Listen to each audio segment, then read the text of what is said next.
시편 30편입니다. 우리 1절부터 저와 한 절씩 교독하도록 하겠습니다. 여호와여, 내가 주를 높일 것은 주께서 나를 끌어내사 내 원수로 하여금 나로 말미암아 기뻐하지 못하게 하심이니이다.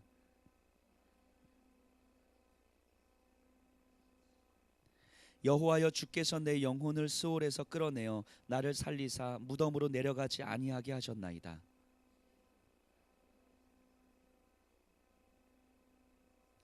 그의 노염은 잠깐이요 그의 은총은 평생이로다. 저녁에는 울음이 깃들일지라도 아침에는 기쁨이 오리로다. 여호와여, 주의 은혜로 나를 산같이 굳게 세우셨더니 주의 얼굴을 가리심에 내가 근심하였나이다. 내가 무덤에 내려갈 때에 나의 피가 무슨 유익이 있으리요? 진토가 어떻게 주를 찬송하며 주의 진리를 선포하리이까?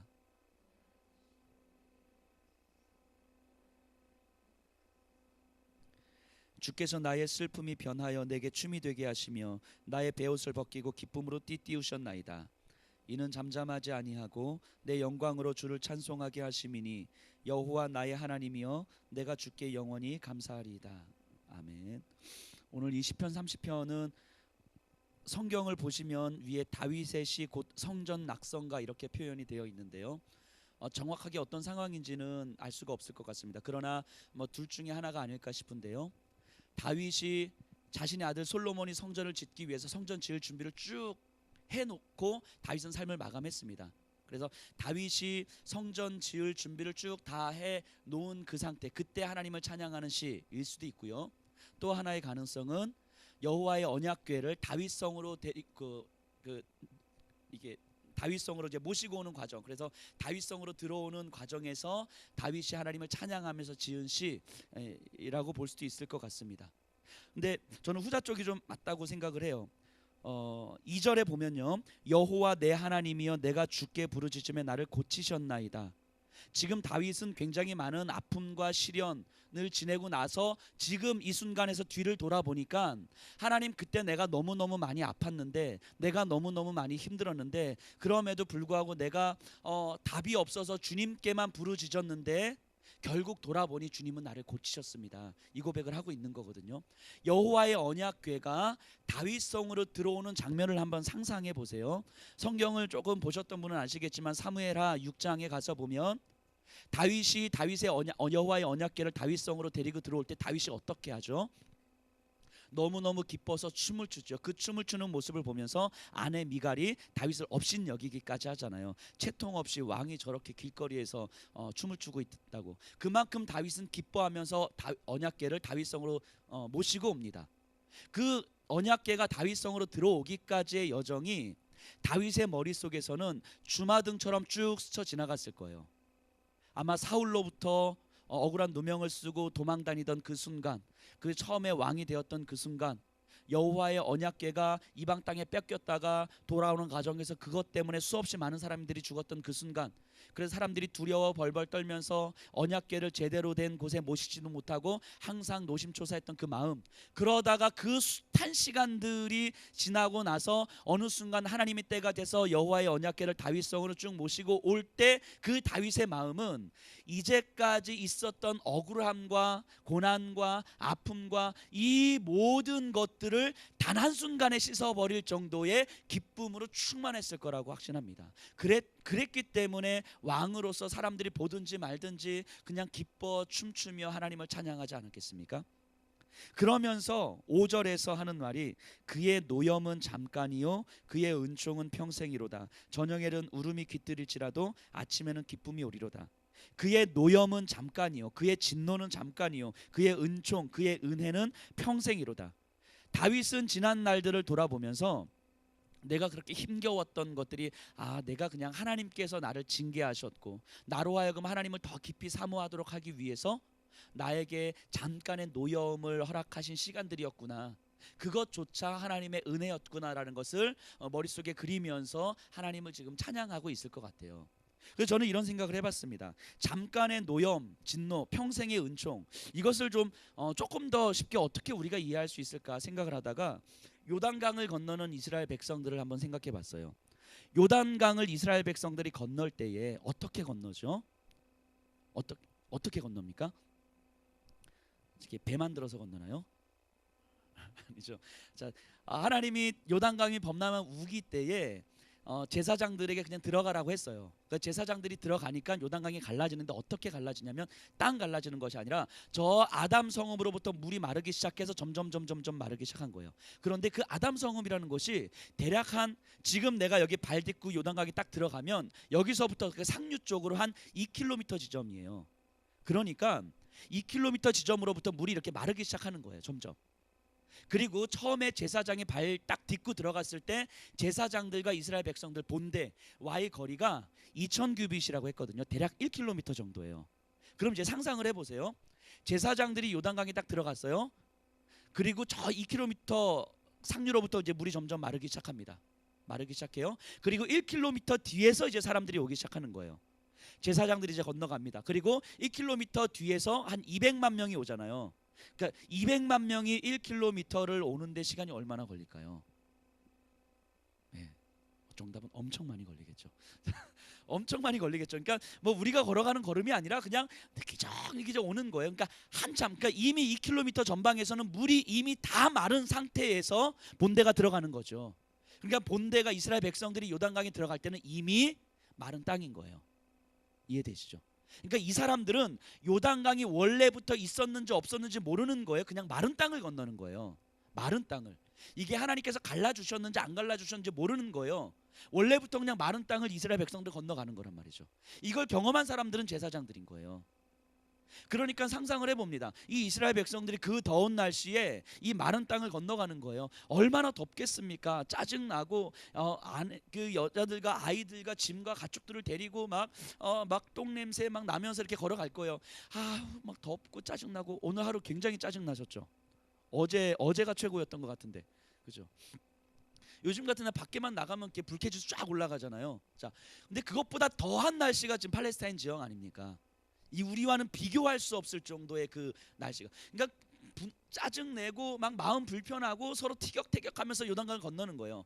이 사람들이 어떤 마음으로 건넜겠습니까? 그래도 하나님이 약속하신 땅이 저 앞이니까 그래도 은혜를 사모하면서 가야지. 은혜를 기다리면서 가야지. 은혜로 내가 참아야지. 이러면서 분노하고 짜증나면서 그래도 은혜 때문에 내가 은혜를 사모하면서 약속의 땅을 사모하면서 내가 걸어가고 있는 거예요. 그러다가 변하지 않는 환경과 상황 속에서 또 무너지는 거예요. 저 분명히 하나님이 약속하신 땅을 바라보면서 걸어가는 건 맞는데 지금이 너무 힘들다. 지금이 너무 힘들다. 이러면서 걸어가는 거예요. 상상이 되시죠? 어떻게 걸어가셨을지. 그런데 그런 모습, 우리의 삶도 그렇지 않을까라는 생각들을 해봐요. 우리의 삶도. 오늘 하루 그래도 하나님 내가 기도하면서 예배 드리면서 그래도 하나님 은혜 주실 날을 기대하면서 내가 이렇게 인내하고 참고 살다 보면 하나님 나에게 이미 은혜 주시겠지. 나에게 은혜 허락하시겠지. 나에게 이 신앙의 열매를 맛보게 하시겠지. 기대하면서 오늘 하루를 살아가는데 변하지 않는 오늘 하루 때문에 또 무너지고 또 짜증나고 또 분노하고 이러면서 우리의 삶이 반복되는 거 아닌가요? 이 요단강을 건너가는 이스라엘 백성들의 모습이 오늘을 사는 우리들의 모습하고 똑같은 거예요. 은혜를 바라보면서 가지만 하루하루 똑같은 삶이 지치는 거거든요. 그런데 알고 보니까 은혜를 사모하며 걸어가는 이 요단강, 내가 지금 불평하며 짜증내면서 은혜를 바라보면서 걸어가고 있는 지금 이 땅이 은혜였다라는 것을 나중에야 깨닫게 되는 거죠. 지금 이 땅 자체가 은혜라는 것을 나중에야 깨닫게 되는 거예요. 원래 마른 땅이 아니었었는데 원래 마른 땅인 줄 알고 걸어가고 있는 거죠. 근데 이것이 원래 마른 땅이 아니었다라는 것을 깨닫게 되는 순간 이미 짜증내고 불평했던 그 모든 순간들조차 이미 은혜를 지내고 있다라는 것을 깨닫게 되는 거죠. 여호수아 3장 4절에 보면 이렇게 나와요. 그러나 너희와 그 사이 거리가 2000규빗쯤 되게 하고 그것에 가까이 하지는 말라. 그리하면 너희가 행할 길을 알리니 너희가 이전에 이 길을 지나보지 못하였음이니라 하니라. 우리가 지금 불평하며 짜증내며 은혜를 사모하고 저기 가면 은혜가 있을 거라고 생각하면서 걸어가고 있는 지금 이 자리가 우리가 이전에도 걸어가지 못하고 앞으로도 걸어가지 못하고 누구도 걸어가 보지 못했던 그 은혜의 길이라고 하나님은 말씀하고 있는 거예요. 이게 이미, 그러니까 하나님의 은혜라고 하는 것은 그것을 우리가 알던 모르던 그것에 우리가 감사하던 불평하던, 우리가 전혀 부시불식간에 살아가던, 아니면 그것 때문에 우리가 짜증내고 분노하고 뭐 그러던, 상관없이 이미 우리에게는 은혜가 주어진 거예요. 이미 우리에게는 은혜의 길을 걸어가고 있는 거예요. 우리가 그걸 전혀 모른다 할지라도 상관없어요. 우리가 그 은혜를 인식하지 못한다 할지라도 이미 우리는 오늘 하루 은혜의 길을 걸어오고 있는 거예요. 우리가 모른다 할지라도. 그게 이스라엘 백성들에게 주신 하나님의 은혜였던 거예요. 저 은혜, 하나님께서 약속하신 저 땅에 가면 그곳에서 은혜가 있는 것이 아니고 이미 우리는 은혜의 길을 걷고 있는 거죠. 단지 우리가 그것을 모르고 지나가고 있을 뿐인 거죠. 근데 어느 순간 우리에게 이 지난 모든 시간들을 쭉 돌아봤을 때에 내가 그렇게 무너졌던 그 시간들이, 내가 그렇게 분노했던 그 시간들이, 내가 그렇게 하나님을 원망했던 그 시간들이 이미 그것이 은혜 위에서 분노했던 것이고, 은혜 위에서 내가 하나님을 원망했던 것이고, 은혜 위에서 내가 무너졌던 것이라는 걸 깨닫게 되는 순간 우리 마음 가운데서 내가 결코 버림받지 않겠구나 라는 확신이 들어오는 거예요. 내가 결코 버림받지 않겠구나라는 확신이 들어오는 거예요. 내가 아무리 무너져서 하나님을 원망하고 있을 때도, 그때에도 이미 우리는 은혜 위에서 원망하고 있었다는 것이 우리에게 깨달아질 때에 하나님은 결코 나를 버리지 않으시는구나, 이것이 우리의 머리가 아니라 가슴으로 깨달아지는 거예요. 사도 바울은 이것을 분명히 깨달았던 사람인 거죠. 내가 결코 버림받지 않겠구나, 내가 결코 하나님의 사랑에서 끊어지지 않겠구나, 내가 어떠하다 할지라도, 내가 바다 끝에 거해서 하나님으로부터 도망간다 할지라도 내가 결코 하나님의 사랑 안에서 끊어지지 않겠구나, 지금 내가 내 생명이 끊어진다 할지라도 그래도 나는 하나님의 사랑 안에서 내가 끊어지지 않겠구나 라는 것이 사도 바울 가운데서 감격으로 경험이 되는 거예요. 근데 그 감격이요, 지금 내 생명이 끊어지는 것보다 더 큰 감격이었던 거예요. 지금 내 자존심이 무너지는 것보다 더 큰 감격이었던 거예요. 지금 내 물질이 내 물질적 손해가 있는 것보다 더 큰 감격이었던 거예요. 그게 은혜죠. 그게 은혜죠. 그게 우리를 살게 하는 힘인 거죠. 그리고 확신하건대 이 저녁 시간에 이 자리에 계신 분들은 그 은혜 위에 와 계시는 분들인 거죠. 오늘 하루 어떻게 사셨든지 상관없어요. 그 은혜 위에 서 계시는 분들인 거죠. 그것을 깨달았던 다윗이 11절에 이렇게 고백을 해요. 주께서 나의 슬픔이 변하여 내게 춤이 되게 하시며 나의 베옷을 벗기고 기쁨으로 띠띠우셨나이다. 나의 슬픔, 고난, 주님의 진노 아래에서 어느 순간 그것이 나에게 기쁨이었다는 것을 깨닫게 됩니다. 그래서 우리가 십자가는 이런 거예요. 십자가는요, 이를 악물고 참아내고 버티는 것이 아니라, 내가 너를 용서할 수 없는데 예수님이 용서하라 하셨으니까 내가 이 악물고 한번 버티면서 용서해버리라, 이런 게 아니라 하나님의 은혜가 내 어떤 것보다도 더 크기 때문에, 내가 내 생명을 지키기 위한 몸부림보다 나를 향한 그 주님의 사랑이 더 크기 때문에, 그렇기 때문에 주님 사랑 앞에서 반응하는 것이 십자가의 길인 거예요. 그 사랑 안에 반응하는 것이, 내가 지금 슬프다 할지라도 이것이 주님은 기쁨으로 변화시켜 주실 거라는, 아니 이 슬픔 자체가 이미 기쁨 위에 있다는 것을 깨닫게 해주시는 거죠. 그게 은혜예요. 그게 은혜. 저는 그 은혜를 깨닫는 삶이었으면 좋겠습니다. 그 은혜를. 그렇기 때문에 그냥 하나님 앞에서 때로는 어리광도 부리고 때로는 무너지기도 하고, 하지만 어느 순간 이 은혜가 내 안에 깨달아지는 그 삶 가운데서 누구보다도 그 하나님의 사랑 앞에서 반응할 수 있는 삶, 누가 봐도 어리석은 삶 같은데 나에게는 가장 지혜로운 삶, 그것이 하나님 사랑 앞에 반응하는 삶.